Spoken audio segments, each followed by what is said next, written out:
Olá pessoal, tudo bem com vocês? Eu tô de dia aqui, eu vou falar bom dia, mas eu sei que para vocês vai estar de noite, então muito boa noite, muito legal que vocês estão participando. A gente vai continuar o nosso tema sobre o livro Quando as Pessoas São Grandes e Deus é Pequeno. E a gente vai ver aqui algumas lições novas a respeito desse assunto que vão complementar o que a gente já começou a ver na semana anterior. E a gente tem alguns pontos a tratar e o tema principal que a gente vai ver hoje é esse aqui, ó. As pessoas irão me rejeitar. Um dos grandes medos que a gente tem em relação às pessoas ou a gente se torna escravo delas é porque a gente tem medo de rejeição. Nem todo mundo sente exatamente esse medo, mas pode ter certeza que esse é um dos medos mais comuns que existem. E uma das coisas comuns que ele oferece, ou a motivação, é isso aqui, ó. É muito comum que pessoas tenham medo de serem rejeitadas, ridicularizadas, também que percebam que pessoas negam amor a ela e por causa disso ela se sente cada vez mais vulnerável a ser rejeitada. Medo de não serem aceitas, né, por outras pessoas. E também você precisa lembrar que esse problema ele não é novo. Ele vem já de muito tempo, porque atinge homens de Deus no Antigo Testamento, dos quais nós vamos citar alguns aqui. A gente vai citar, basicamente na aula de hoje, a gente vai citar alguns exemplos de pessoas que cederam ou tiveram os mesmos problemas sobre medo de rejeição ou de serem achacadas por outras pessoas de alguma maneira, certo? A primeira que eu gostaria de citar é Moisés. Se você for lembrar da vida de Moisés, você vai perceber que muitas vezes ele foi testado na fé dele porque as pessoas chegavam já querendo voar no pescoço de Moisés, como quem dizendo: Nós estamos com fome, resolva. A gente está sendo perseguido, resolva. A gente está se sentindo desamparado por Deus, então resolva. Basicamente, as pessoas cobravam dele soluções impossíveis. Era impossível. E muitas vezes Moisés, como todo ser humano, ele foi tentado a sucumbir, desculpa, nesse problema. Então, o Deuteronômio 1,17 mostra bem a respeito disso, porque trata aqui exatamente de uma situação em que ele estava assim. Deixa eu só abrir aqui rapidinho, você pode ir também abrindo na sua Bíblia, a gente pode ler juntos esse texto. Deuteronômio capítulo 1, verso 17 diz assim, ó: Não sereis parciais no juízo, ouvireis tanto o pequeno como o grande, não temereis a face de ninguém, porque o juízo é de Deus. Porém, a causa que vos for demasiadamente difícil, fareis vir a mim, e eu a ouvirei. A lei de Moisés, no caso, dada por Deus, mas tendo usado Moisés como um canal, um meio para isso, ela previa já esse tipo de coisa. Você não deve, por medo de pressão, ceder em algum ponto. Aqui Moisés não necessariamente estava cedendo, ele estava passando a lei que Deus deu, mas ele esteve em situações semelhantes. Por exemplo, a situação que o impediu de entrar na Terra Prometida foi uma situação em que ele foi submetido, vamos dizer assim, ou se deixou sucumbir mediante pressão do grupo. As pessoas começaram a irritá-lo de uma forma que ele foi lá e perdeu o controle e acabou perdendo o maior dos prêmios, pelo o qual o prêmio que ele já estava esperando há tanto tempo, certo? Moisés é o primeiro tema que a gente vê, e ele mesmo sabia disso quando ele dita a lei aqui a partir de Deus, não que ele era um ditador, claro, mas ele sabia desse princípio. E é tão difícil porque as pessoas, para se livrarem das suas condenações, elas são capazes de fazer tudo. Elas mudam, elas se transtornam, elas se comportam de maneiras estranhas para tentar fugir do juízo, e isso faz com que você seja enganado na hora de você julgar pessoas. Moisés teve essa situação várias vezes, ele precisava da ajuda de Deus. Um segundo exemplo que a gente vai ver também é um dos exemplos mais comuns, que é o exemplo do rei Saul. Esse vocês devem se lembrar. Lá em 1 Samuel 15, quando Deus dá uma ordem bem clara para Samuel, e Samuel transmite para Saul, dizendo: olha, você vai até os amalequitas e você vai limpar, você vai exterminar tudo. Tudo que respira vai ter que morrer. Então, a ordem, apesar de simples, ela não era fácil de se cumprir. E Saul foi e ele fez a tarefa de casa, mas não fez tudo. Ao invés de ele terminar tudo que Deus tinha mandado, e aqui lembre-se que nós não estamos falando de uma igreja, e portanto não dá para aplicar diretamente esse texto para o nosso tempo, a gente tem que pegar os princípios dele.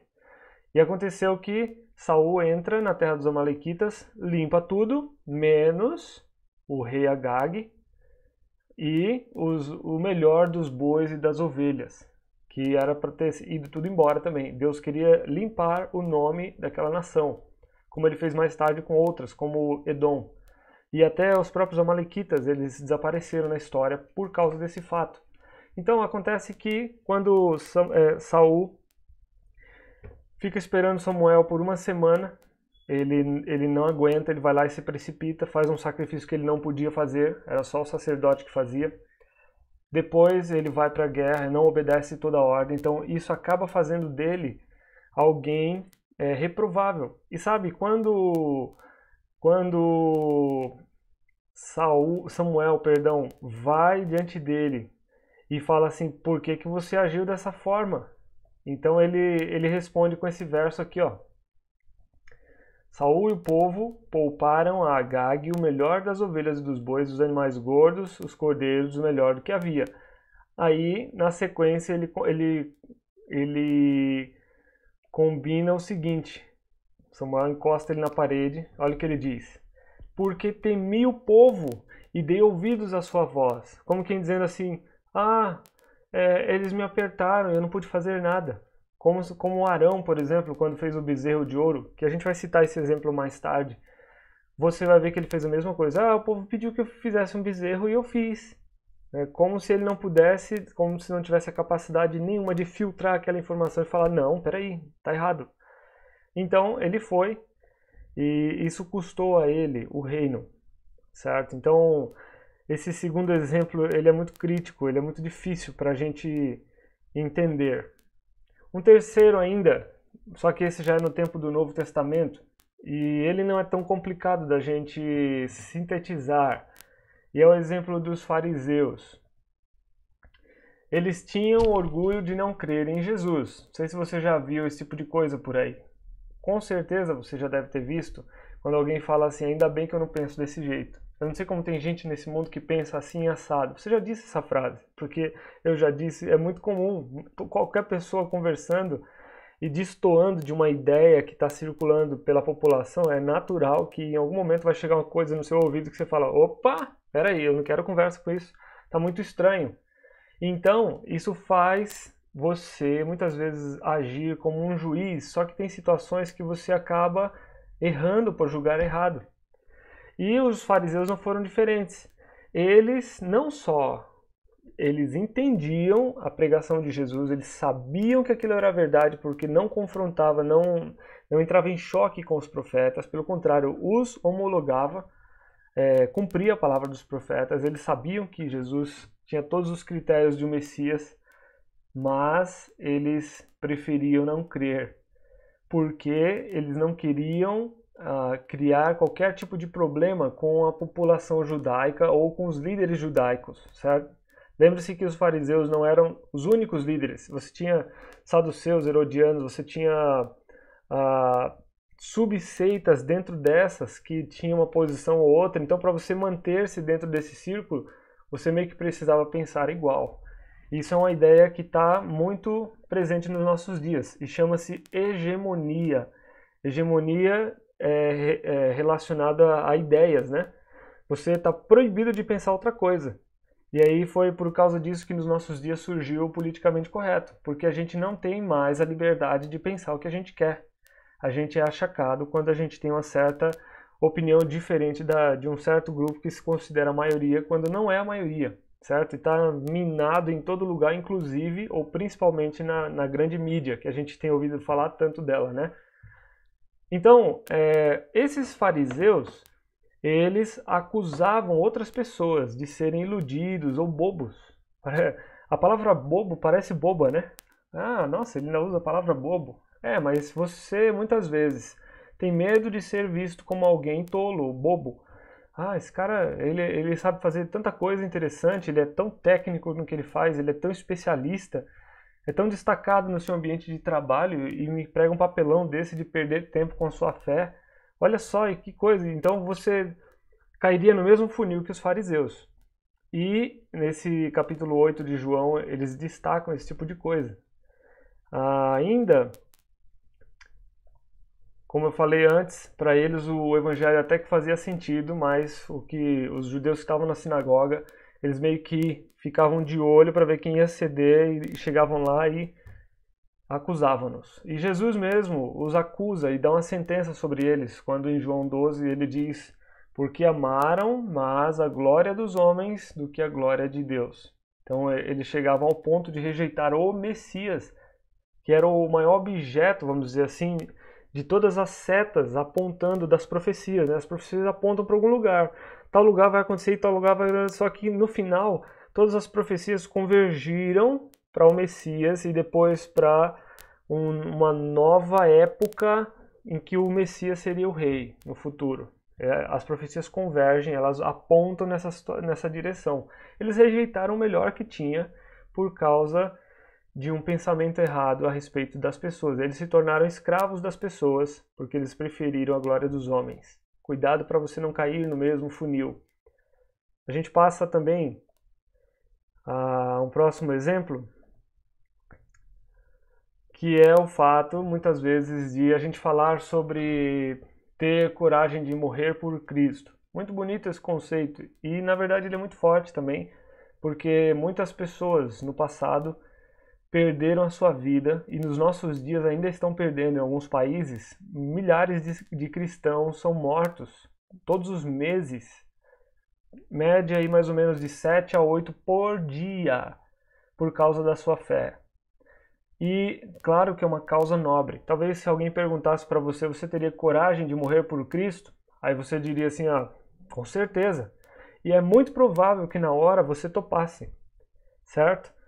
Mas se alguém chegasse para você ou para outra pessoa e dissesse assim, você está disposto a viver por Cristo o resto da sua vida? Você está disposto a entregar cada desejo, cada vontade, submeter cada momento da sua vida e suas escolhas ao Senhor Jesus? E isso implicaria em você muitas vezes ser malquisto, ser ignorado, você ser pobre, não porque você não trabalha, mas porque você perderia algumas oportunidades, né? Por causa da sua fé, porque você quer fazer o que é certo. Então, você abre mão de entrar em algum esquema, por exemplo, para que você seja justo e você acaba sendo pobre. Ou criticado. Quer dizer, muitas pessoas prefeririam morrer por Cristo nesse exato momento do que passar por essas coisas. Essas coisas, deixa eu ver se eu acerto aqui, que você está vendo aqui do lado, certo? Pense sobre isso. Será que é esse o seu caso? Mas vamos falar de uma outra coisa ainda mais forte. Alguns colocariam até a sua fé a preço. Quer dizer, a morte não está tão iminente assim, então eu não vou ter pressa de tomar uma decisão dessa e aí depois eu me acerto com Deus. Então eu não preciso viver para Jesus agora. Lá quando eu estiver perto do leito de morte já é mais fácil, tá cheio de pastor nos hospitais mesmo, tá cheio de gente lá falando de Jesus. Quando chegar lá eu confesso. Sabe que é um engano muito grande. Primeiro porque você não controla a sua morte e depois porque a gente vai oferecer o pior da nossa vida para o Senhor. E, na verdade ele quer o melhor, porque ele vai transformar esse melhor em algo ainda melhor. Tem um texto que Jesus diz: se alguém quiser amar a sua vida, perdê-la-á. Mas se alguém quiser perder a sua vida por amor do meu nome, achá-la-á. Quer dizer, se você fizer o sacrifício de seguir o Senhor Jesus, ele vai transformar esse sacrifício numa coisa tão boa, mas tão boa, que você não vai se ver sem. É que nem filho, né? A gente sofre um monte para ter e criar filho, mas a gente não vive sem eles. A gente pensa como eu vivi sem eles todos esses anos, ou como eu consegui viver sem eles até agora. Eu não consigo mais viver sem a partir daqui.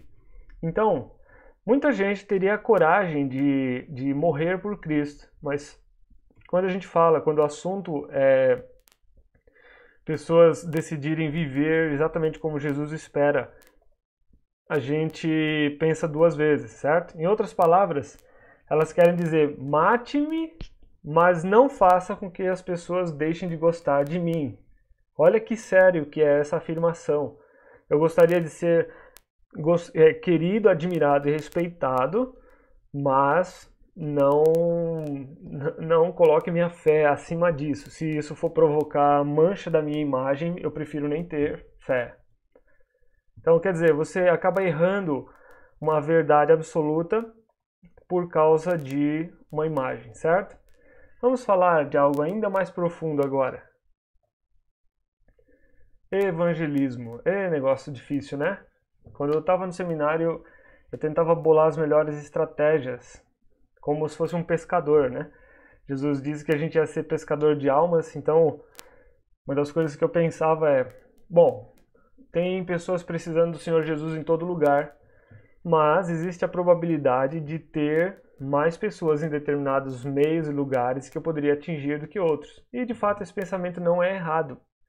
No entanto, você também não pode esquecer de que a pescaria, apesar de acontecer, ou de um pescador estratégico preferir locais com mais peixe, ainda vão ter peixes em outros lugares com menos densidade. Você precisa ir lá também, né? Então isso não isenta a gente de compartilhar nossa fé com quem quer que seja, por mais que você tenha pensamentos estratégicos. Mas existem adolescentes, por exemplo, que eles prefeririam morrer do que serem vistos com um grupo de jovens da sua igreja. Ou eles não querem se associar com absolutamente nada do que venha de alguma igreja, não querem saber disso. E se for feito, Deus nos acuda. Muita gente pensa dessa forma. Por que isso acontece? Outra coisa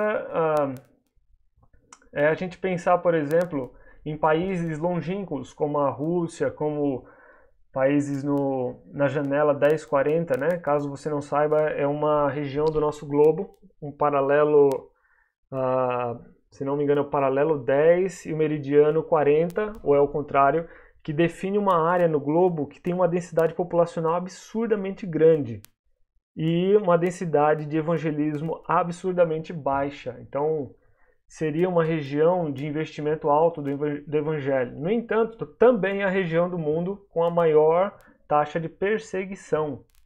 Quer dizer, China, Índia, Coreia do Norte, que mais? Irã. Países desse tipo você vai ter lá, onde a religião muçulmana ela impera com garras de aço, aprisionando pessoas, certo? E eu também não estou dizendo que você tem que resolver os problemas do mundo indo lá. Mas pensar nesses lugares às vezes é mais fácil do que pensar, por exemplo, na sua vizinhança. Em você travar uma conversa com o seu vizinho ou com um amigo ali da rua e você ir criando vínculos pequenos. Por exemplo, pedindo favores simples. Isso já seria uma abertura. Por exemplo, desenvolver um pequeno projeto como a gente tem feito, a gente barra pastor Bruno com o Ivan aí, né? Estão fazendo o projeto do pedal. E eu tô achando muito legal, isso aí é uma abertura. Isso aí não é que a gente vai no pedal parar um tempo lá e fazer uma pregação de 40 minutos, nada disso. Talvez uma ideia para amadurecer para o futuro, quem sabe algum devocional pequeno, mas mesmo assim, o principal objetivo de uma situação dessa, de um programa como esse, é criar contatos. Eu já falei uma vez uma estatística de que é muito mais possível, muito mais provável, certo? Você alcançar uma pessoa do seu círculo familiar ou das suas amizades próximas do que alcançar alguém que você nunca viu. Se você passar na rua e entregar um folheto ou conversar com alguém no ônibus, a probabilidade dessa pessoa receber Jesus é muito menor, não estou dizendo que é impossível, é menor só, do que alguém com quem você convive. Quer dizer, a pessoa está vendo quem é você sob comando do Senhor Jesus.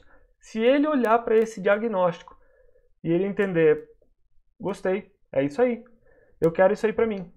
A tendência é essa pessoa receber o evangelho com mais facilidade, ela vai ter mais abertura. E a gente não vê isso por aí. Na verdade, a gente vê pessoas querendo proteger uma imagem por medo de pessoas, e elas muitas vezes preferem fazer projetos longínquos, difíceis, com alta resistência de alguma forma, para saírem às vezes como heróis e não como servos de Deus. Sabe que os maiores heróis pela fé, eles nem são conhecidos. Eu conheço pessoas que eu poderia citar para vocês, que vocês não sabem nem o que elas fizeram de importante. Mas tem pessoas que abriram mão da vida inteira, certo? Por chamado do Senhor, presta atenção. O Senhor tocou nos seus corações e eles foram, tá? E eu vou até tomar cuidado com a palavra chamado. Eu vou usar impulso do Espírito de Deus, uma convicção que Deus dá. E não dá para todo mundo sobre tudo. Para você, talvez você vai receber uma convicção diferente. E se você receber isso, faça com um coração sincero e faça de bom grado. Deus vai te usar. Então não brinca de você ter medo das pessoas em detrimento da vontade de Deus. Você vai cometer erros horríveis, tá? A gente ainda tem aqui mais 3 exemplos, a começar com o próprio Senhor Jesus, em que fariseus mesmos citam a respeito dele. Quando a gente vê um dos fariseus, eu não lembro se era um fariseu ou um jovem rico, que chega com ele e ele vai fazer uma pergunta e ele acaba meio que bajulando Jesus, e Jesus até concorda com ele, não pela bajulação, mas pelo que ele disse. Olha o que ele fala aqui. Mestre, sabemos que és verdadeiro e que ensinas o caminho de Deus, de acordo com a verdade, sem te importares com quem quer que seja, porque não olhas a aparência dos homens. Então parece que eles sabiam disso, e esse que falou isso aqui era inimigo do Senhor Jesus. Olha só a que ponto chegamos. Então, Jesus não se deixou levar pelas pressões do grupo. Pelo contrário, ele foi pressionado ao extremo. Ele era ameaçado de morte a cada momento. E depois você vai ver que a obra dele não tem nada igual no mundo. Você vai ver um segundo exemplo, que é o de Paulo. Também pressão em cima de pressão. Perseguições, prisões, açoites, naufrágios, condenações sem motivo. E ele diz, no entanto, lá ser de meus imitadores. Olha, do jeito que eu não estou cedendo à pressão, me imitem. E aí você vai ver Efésios 6, 19 e 20, você vai ver que o apóstolo Paulo não era alguém muito diferente da gente. Era diferente no sentido de ter as características próprias dele, mas não era diferente no sentido de não ter medos. Ele tinha. Note o que ele pede em Efésios 6. E orem também por mim, para que me seja dada no abrir da minha boca a palavra, para com intrepidez fazer conhecido o ministério do Evangelho, para que em Cristo eu seja ousado para falar, conforme cumpre fazê-lo. Ou seja, ele mesmo está pedindo para os irmãos, orem, porque senão eu não vou ter ousadia. Isso só vem de Deus, é uma coisa que está além das minhas forças. No entanto, ele não cede pressões. Ao contrário, por exemplo, do apóstolo Pedro. Você vai ver que na crucificação ele foi questionado 3 vezes e cada vez que ele respondia, ele colocava mais ênfase e mais ênfase. E por último, ele chegou a invocar uma maldição sobre si mesmo, como quem dizendo que seja maldita a minha casa se eu não estiver falando a verdade de que eu não conheço o Nazareno. Olha o nível de mal que ele chegou a mergulhar por causa de temer pessoas. Depois ele se arrepende amargamente. Isso lhe trouxe um preço alto para se pagar. Ele chora, né? O choro de arrependimento de Pedro, ele foi muito forte. Lavou a sua alma, porque depois o Senhor Jesus o perdoa, né? Mas ele não precisava ter passado por isso. O mais interessante ainda é que muito tempo depois que o Senhor Jesus vai ao céu e inicia a igreja, Pedro começa a desenvolver um costume estranho. Por causa dele ser apóstolo aos judeus, ele tinha costume de conviver como judeu, circuncidado, com franjas na roupa, obedecendo às festas, sem necessidade, quer dizer, o evangelho não obriga a fazer isso, mas para que ele não se tornasse tão diferente naquela cultura, tão círculo no quadrado, né? Ele preferiu se amoldar ali para, de alguma forma, abrir uma conversa com o judeu, que era muito seccionista, né? Sectarista, seccionista é outra coisa, né? Não tem nada a ver. Muito sectarista, ele rachava os contatos com gentios, gregos, ele só queria saber do mundo judaico. E para entrar nesse lugar, Pedro precisava se comportar assim. Só que Pedro, ao invés de chegar com os gentios depois e se comportar como gentio, deixando todo mundo à vontade para comer carne de porco, para vestir-se decentemente, mas de outra forma, para deixar a barba curta, que o judeu não podia cortar.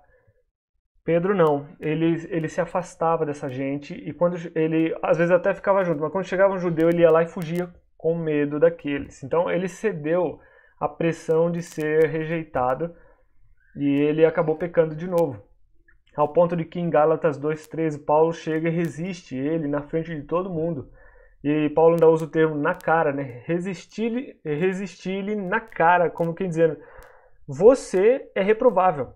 E Pedro, naquele momento, passa uma vergonha muito grande por causa disso. Então, basicamente, se você for ceder ao medo das pessoas de ser rejeitado, você vai passar vergonhas sucessivas. Porque você vai fazer coisas que vão te rebaixar. Deixa eu só ver o que eu tenho aqui. Ah, tá. Pedro, no fim da vida dele, ele acaba aprendendo muito mais fortemente essa lição e ele escreve isso aqui, ó.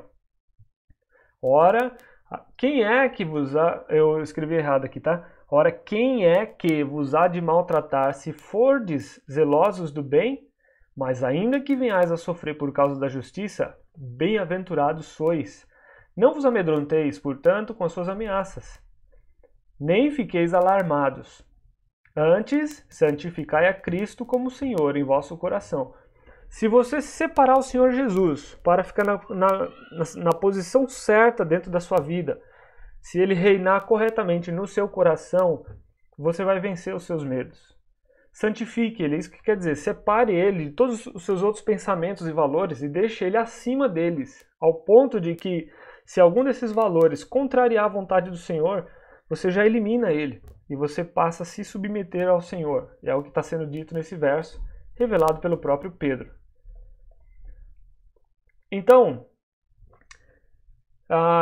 fique na sua mente com a ideia de que nós escolhemos adorar pessoas. Nós escolhemos fazer isso. Não foi uma coisa que caiu no nosso colo e vou ter que aceitar agora e vou adorar algumas pessoas. Não, você faz isso sem perceber. Você acaba criando pessoas que vão ser o seu ícone e você quer se agarrar a elas ou à imagem delas ou ao algo que elas podem te dar. E essa é a razão pela qual nós adoramos pessoas. Nós achamos que elas podem nos dar alguma coisa, nem que seja sorte. Já viu isso nos filmes? Fica aqui comigo porque você me dá sorte. Ô garotinho, que número que você fala aí para eu apostar na Mega Sena? Aí eu, 342. Eu vou jogar o 342 porque a palavra de criança é pura e dá sorte. Tem muita gente que pensa desse jeito. Mas muitos também agem dessa forma porque se sentem desamparados, como eu falei antes. E aí se apegam a pessoas ou coisas, que foi o caso do bezerro de ouro, né? Eles viram que Moisés não voltava, ficaram de alguma forma com algum medo de alguma nação ao redor e desenvolveram seu próprio Deus. Criaram lá um bezerro do seu jeito. Eu fico imaginando por que um bezerro, né?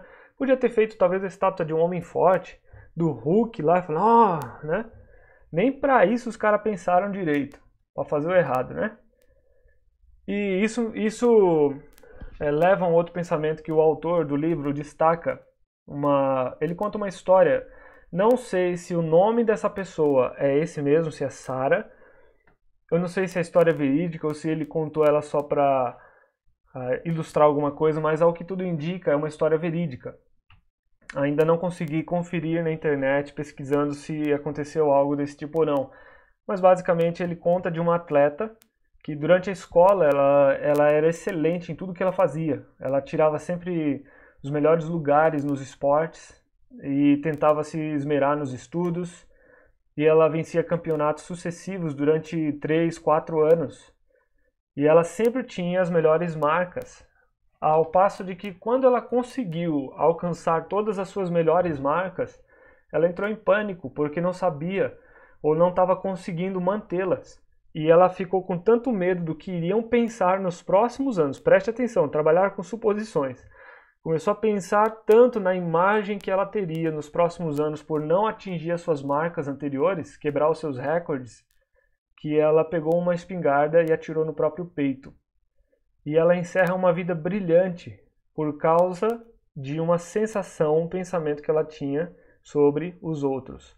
Sara era escrava dos outros. E eu quero perguntar para você, que nível de escravidão você tem se submetido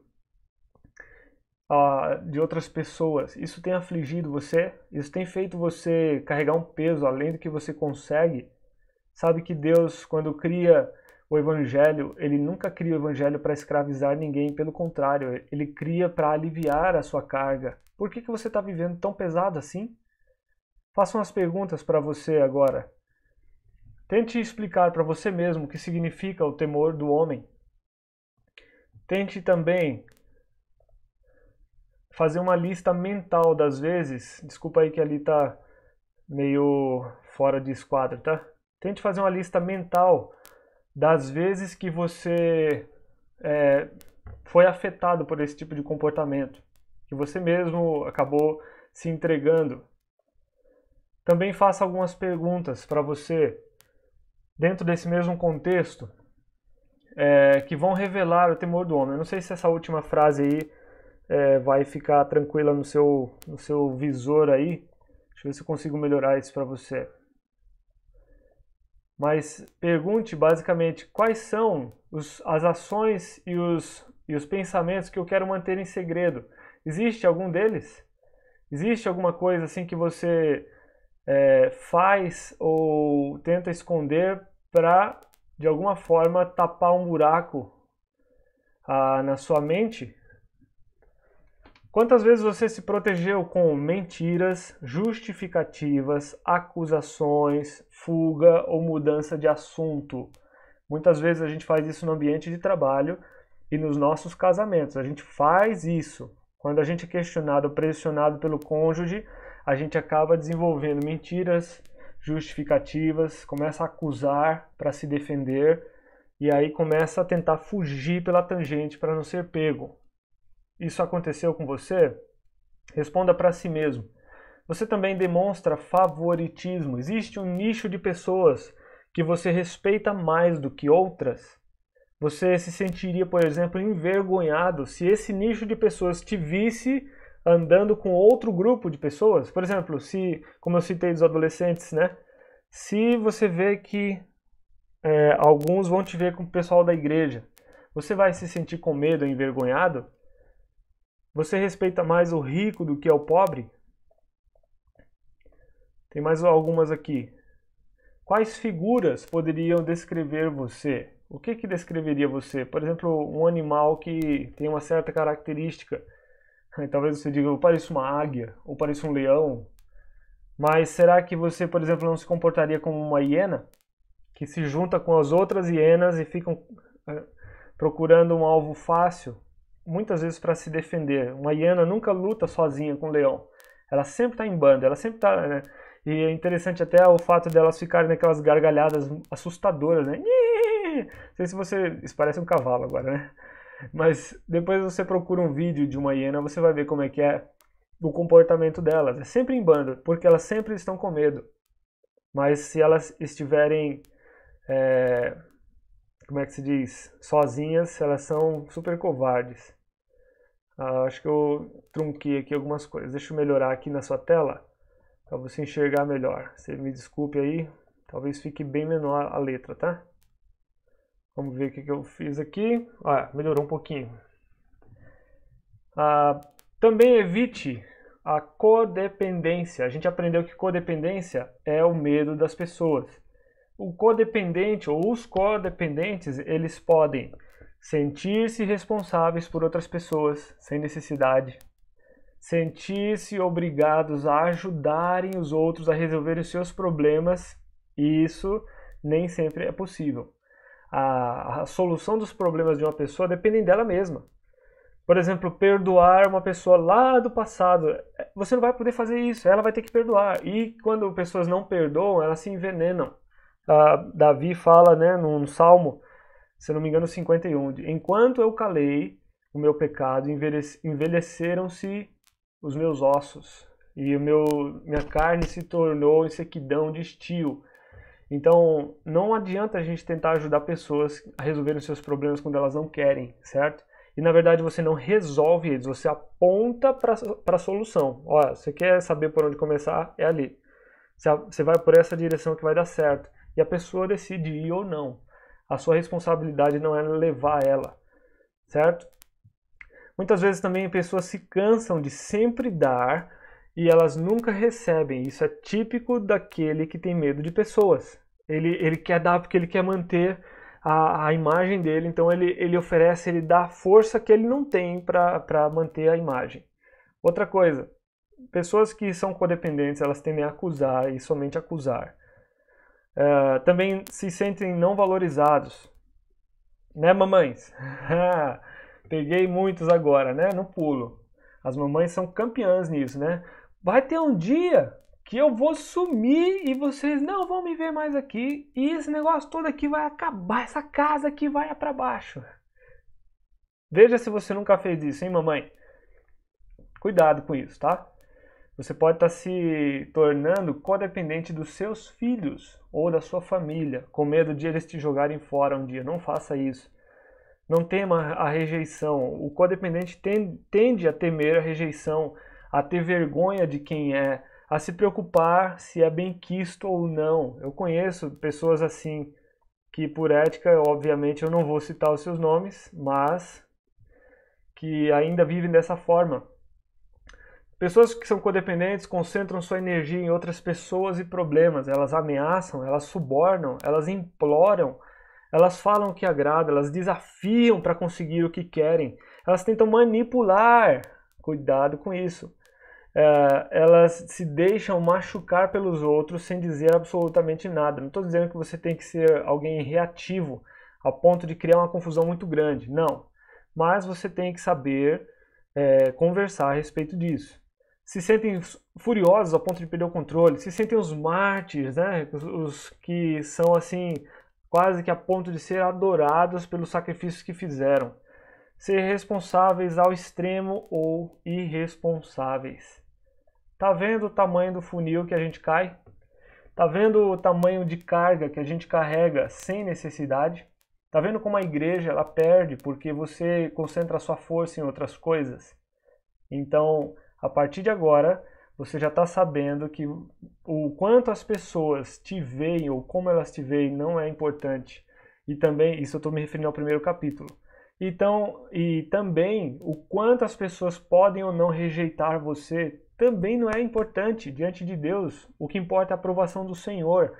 Se preocupe com isso, faça as coisas dentro da sua força. Se você não tem mais força, pare de fazer, entregue para o Senhor e descanse, descanse mesmo. Isso aqui é viver sem ansiedade. Tenho certeza que Deus vai fazer o melhor e Ele vai abençoar a sua vida. Eu espero poder ter ajudado você e quando eu voltar de férias, lá no dia 16 de outubro, eu fico à disposição para poder te ajudar, é só entrar em contato. Se você não sabe como entrar em contato, entra no Facebook da igreja ibne.curitiba, que é depois do endereço do Facebook, você coloca isso, ibne.curitiba, ou ibne em Curitiba é melhor. Tá? Ou então entre em contato pelo nosso e-mail, tá? É ibne.curitiba@gmail.com e a gente vai retornar a mensagem e conversar. Tá bom? Tenha uma boa noite, uma boa semana. Que Deus abençoe vocês. Muito obrigado. Até mais.